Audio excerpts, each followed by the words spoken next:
Professeur, le regard de l'individu sur la tradition de l'autre individu nous amène tout le temps vers des considérations manichéennes. Pourquoi? Oui, parce que la tradition est souvent un fardeau. Ce qui devait être conçu comme une richesse est vécu sous le mode du fardeau. Pourquoi? Parce que la tradition, en fait, elle fait en sorte que il y a des limites à notre imagination, il y a des limites à notre capacité de penser, il y a des limites à notre action. Parce que regardez, la meilleure contradiction, la plus folle contradiction que les gens font en disant il y a des valeurs culturelles traditionnelles qui sont là, qu'on sacralise et en même temps qu'on les sacralise, on les enterre. Pourquoi? Parce qu'une tradition, elle ne se conjugue pas au passé.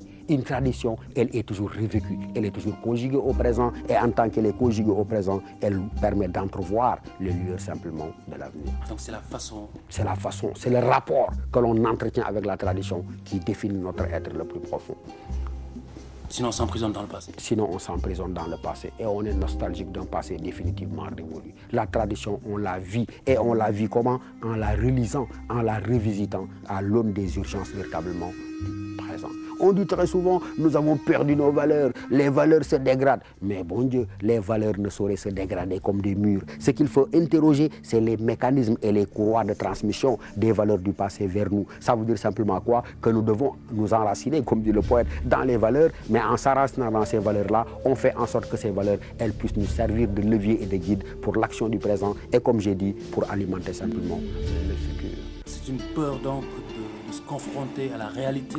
Très souvent. C'est un refuge commode.